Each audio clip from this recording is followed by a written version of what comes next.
നമസ്കാരം. മലയാളി വാർത്ത ഇൻസൈഡിലേക്ക് സ്വാഗതം. ഒടുവിലിത CPM സ്ഥാനാർത്ഥി നിർണയത്തിലേക്ക് കടക്കുന്നു. ഇക്കുറി ടേം നിബന്ധനകളില്ല. മത്സരത്തിൽ വിജയിക്കുക മാത്രമാണ് LDFിന് മുന്നിലുള്ള ലക്ഷ്യം. അതുകൊണ്ട് തന്നെ CPM ഇക്കുറി തങ്ങളുടെ ആവനാഴിയിലെ സർവ്വ ആയുധങ്ങളും പുറത്തെടുക്കുന്നു. തോമസ് ഐസക് മുതൽ പഴയ താരങ്ങളൊക്കെ കളത്തിലിറങ്ങി പൊരുതും. സംസ്ഥാന സെക്രട്ടേറിയറ്റിലെ ഭൂരിപക്ഷ അംഗങ്ങളും മത്സര രംഗത്തേക്ക്. MV ഗോവിന്ദനടക്കം 5-6 പേർ മാത്രമായിരിക്കും മത്സര രംഗത്ത് നിന്ന് മാറി നിൽക്കുക. ടേം വ്യവസ്ഥയുടെ പേരിലാണ് കഴിഞ്ഞ നിയമസഭാ തെരഞ്ഞെടുപ്പിൽ തോമസ് ഐസക്കിനെ മത്സര രംഗത്ത് നിന്ന് മാറ്റി നിർത്തിയത്. മന്ത്രിസഭയിലെ എല്ലാ അംഗങ്ങളോടും ഇത്തവണ തെരഞ്ഞെടുപ്പ് ഗോതയിലിറങ്ങാൻ പാർട്ടി ആവശ്യപ്പെട്ടു കഴിഞ്ഞു. മുഖ്യമന്ത്രിക്ക് പുറമെ കേന്ദ്ര കമ്മിറ്റി അംഗങ്ങളായ KN ബാലഗോപാൽ, P രാജീവ്, സംസ്ഥാന സെക്രട്ടേറിയറ്റ് അംഗങ്ങളായ സജി ചെറിയാൻ, VN വാസവൻ, മുഹമ്മദ് റിയാസ് എന്നിവർ അവർ ജയിച്ച മണ്ഡലങ്ങളിൽ തന്നെ വീണ്ടും മത്സരിക്കും. മുൻ ധനകാര്യമന്ത്രിയായിരുന്ന തോമസ് ഐസക് ഇക്കുറി വീണ്ടും മത്സരിക്കും. 2016 തോമസ് ഐസക് വിജയിച്ച മണ്ഡലത്തിൽ ഇപ്പോൾ MLA PP ചിത്തരഞ്ജനാണ്. അതുകൊണ്ട് തന്നെ തോമസ് ഐസക് മണ്ഡലം മാറിയായിരിക്കും ഇക്കുറി മത്സരിക്കുക. KK ശൈലജ ഉറപ്പായും മത്സരിക്കുമെന്ന് പാർട്ടി പറയുന്നു. മറുവശത്ത് P ജയരാജൻ മത്സരിക്കാനുള്ള കരുനീക്കങ്ങൾ നടത്തുന്നു. ജയരാജനെ പയ്യന്നൂരിൽ മത്സരിപ്പിക്കാനുള്ള നീക്കങ്ങളാണ് പാർട്ടി നടത്തുന്നത്. സംസ്ഥാന സെക്രട്ടേറിയറ്റ് അംഗങ്ങളായ M സ്വരാജ്, PK ബിജു എന്നിവരൊക്കെ മത്സര രംഗത്തുണ്ടാകും. പൊന്നാനി, നിലമ്പൂർ മണ്ഡലങ്ങളാണ് സ്വരാജിൻ്റെ പേര് പരിഗണിക്കുന്നത്. MB ജയരാജനെ മത്സരിപ്പിക്കുന്ന കാര്യത്തിൽ പാർട്ടി പിന്നീട് തീരുമാനമെടുക്കും. സംസ്ഥാന സെക്രട്ടറി ആയതുകൊണ്ടാണ് തളിപ്പറമ്പിൽ ഇക്കുറി MV ഗോവിന്ദൻ മത്സരിക്കാതെ മാറി നിൽക്കുന്നത്. നേരത്തെ ഇലക്ഷൻ വിജ്ഞാപനം വരുന്ന മുറയ്ക്ക് സ്ഥാനാർത്ഥി നിർണയത്തിലേക്ക് കടക്കാം എന്നാണ് CPM കരുതിയത്. എന്നാൽ NDA UDF മുന്നണികൾ ഇപ്പോൾ സ്ഥാനാർത്ഥി നിർണയ ഘട്ടത്തിലേക്ക് കടന്നിരിക്കുന്നു. ഇക്കഴിഞ്ഞ ദിവസം തികച്ചും അപ്രതീക്ഷിതമായി P ജയരാജൻ P കുഞ്ഞികൃഷ്ണന്റെ വീട്ടിൽ സന്ദർശനം നടത്തിയിരുന്നു.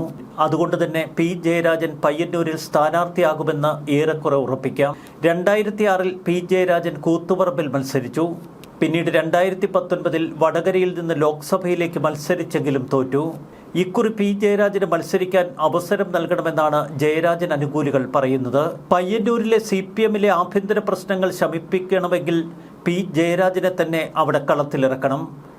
ഏതാനും ദിവസങ്ങളായി പയ്യന്നൂർ CPMലെ ഒരു വിഭാഗത്തിനിടയിലും സമൂഹ മാധ്യമങ്ങളിലുമൊക്കെ ചർച്ച മുറുകുന്നു. സിറ്റിംഗ് MLA TI മധുസൂദനൻ മത്സരിച്ചാൽ തോൽക്കും എന്ന് പാർട്ടി സഖാക്കൾക്കൊക്കെ വ്യക്തമാണ്. രക്തസാക്ഷി ഫണ്ട് തട്ടിപ്പ് ഉൾപ്പെടെ നിരവധി വിവാദങ്ങളിലാണ് മധുസൂദനൻ പെട്ടത്.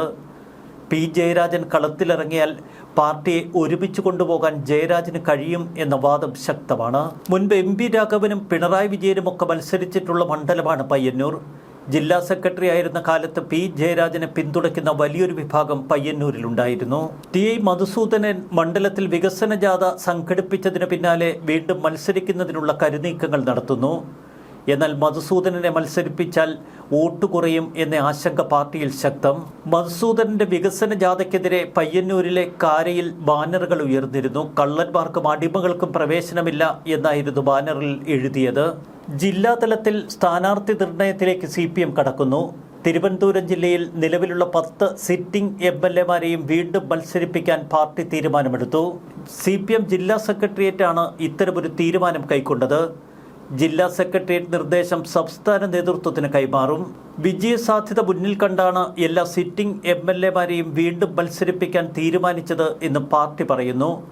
സംസ്ഥാന സെക്രട്ടറി MV ഗോവിന്ദൻ ഉൾപ്പെടെയുള്ള നേതാക്കൾ പങ്കെടുത്തിരുന്നു തിരുവനന്തപുരം ജില്ലാ കമ്മിറ്റി യോഗത്തിൽ. ജില്ലാ കമ്മിറ്റി കൈക്കൊണ്ട തീരുമാനപ്രകാരം കടകംപള്ളി സുരേന്ദ്രൻ കഴക്കൂട്ടത്ത് നിന്ന് മത്സരിക്കും. ജില്ലാ സെക്രട്ടറി V ജോയി വർക്കലയിൽ വീണ്ടും ജനവിധി തേടും. എന്നാൽ V ജോയിയെ മാറ്റി നിർത്തണോ എന്ന് സംസ്ഥാന നേതൃത്വം തീരുമാനിക്കട്ടെ എന്നാണിപ്പോൾ യോഗത്തിൽ ഉയർന്ന പൊതുനിർദ്ദേശം. ജോയി മത്സരിക്കുന്ന സാഹചര്യമുണ്ടായാൽ തിരുവനന്തപുരത്ത് പുതിയ ജില്ലാ സെക്രട്ടറി എത്തും. താൽക്കാലിക ജില്ലാ സെക്രട്ടറിയാവും ഇപ്പോൾ തീരുമാനിക്കുക. തിരുവനന്തപുരം മണ്ഡലവും കോവളവും CPM ഏറ്റെടുക്കണമെന്ന് സെക്രട്ടേറിയറ്റിൽ ശക്തമായ ആവശ്യമുയർന്നു. ജനാധിപത്യ കേരള കോൺഗ്രസ് നേതാവ് ആന്റണി രാജുവാണ് തിരുവനന്തപുരം മണ്ഡലത്തിൽ വിജയിച്ചത്. എന്നാൽ തൊണ്ടിമുതൽ കേസിൽ ജയിൽ ശിക്ഷ ലഭിച്ചതിനെ തുടർന്ന് ആന്റണി രാജുവിനെ അയോഗ്യനാക്കിയിരുന്നു. കോൺഗ്രസിന്റെ സിറ്റിംഗ് മണ്ഡലമാണ് കോവളം. ഇവിടെ കഴിഞ്ഞ തവണ ജനതാദളായിരുന്നു മത്സരിച്ചത്. ജനതാദളിനെ ഒഴിവാക്കി ഇക്കുറി CPM മത്സരിച്ചാൽ സീറ്റ് പിടിച്ചെടുക്കാൻ കഴിയും എന്നാണ് CPM കരുതുന്നത്. ജില്ലാ സെക്രട്ടേറിയറ്റ് തീരുമാനം ഇങ്ങനെ: വർക്കലയിൽ വി ജോയി, ആറ്റിങ്ങലിൽ OS അംബിക, വാമനപുരത്ത് DK മുരളി, കഴക്കൂട്ടത്ത് കടകംപള്ളി സുരേന്ദ്രൻ, വട്ടിയൂർക്കാവിൽ PK പ്രശാന്ത്, നേമത്ത് V ശിവൻകുട്ടി തന്നെ, അരുവിക്കരയിൽ G സ്റ്റീഫൻ, പാറശാലയിൽ CK ഹരീന്ദ്രൻ, കാട്ടാക്കടയിൽ IB സതീഷ്, നെയ്യാറ്റിൻകരയിൽ K ആൻസലൻ. കടകംപള്ളി ഒഴിവാകുമെന്നും കഴക്കൂട്ടത്തെ SP ദീപക് മത്സരിക്കുമെന്നും നേരത്തെ ചില വാർത്തകൾ പുറത്തു വന്നിരുന്നു. എന്നാൽ ഇന്ന് ചേർന്ന തിരുവനന്തപുരം ജില്ലാ സെക്രട്ടേറിയറ്റിൽ ഇത്തരമൊരു മാറ്റം വേണ്ട എന്ന നിർദ്ദേശമാണ് മുന്നോട്ട് വന്നത്. ജോയി വീണ്ടും മത്സരിക്കുന്നതോടെ സംസ്ഥാന കമ്മിറ്റി അംഗം DK മുരളിയെ ജില്ലാ സെക്രട്ടറി സ്ഥാനത്തേക്ക് കൊണ്ടുവരണമെന്ന ആവശ്യവും ശക്തമാണ്. DK മുരളി മത്സരരംഗത്ത് നിന്ന് മാറി നിന്നാൽ വാമനപുരം മണ്ഡലത്തിൽ പുതിയ സ്ഥാനാർത്ഥിയെ കണ്ടെത്തേണ്ടി വരും. നേരത്തെ വർക്കലയിൽ ജമീല ബീഗം, ജില്ലാ കമ്മിറ്റി അംഗം മടവൂർ അനിൽ തുടങ്ങിയവരുടെ പേരുകൾ ഉയർന്നു കേട്ടിരുന്നു. നെയ്യാറ്റിൻകരയിൽ ആൻസലിന് പകരം ബെൻ ഡാർവിൻ്റെ പേരും ഉയർന്നു കേട്ടിരുന്നു. ആറ്റിങ്ങലിൽ OS അംബികയ്ക്ക് പകരം മുൻ MLA B സത്യൻ്റെ പേരാണ് ഉയർന്നു വന്നത്. നേമത്ത് മന്ത്രി V ശിവൻകുട്ടിക്ക് പകരം മറ്റൊരു പേര് CPMൽ ആരും മുന്നോട്ട് വച്ചില്ല. പുതിയ പരീക്ഷണങ്ങൾക്കുള്ള ധൈര്യം പാർട്ടിക്ക് ചോർന്നു പോയിരിക്കുന്നു.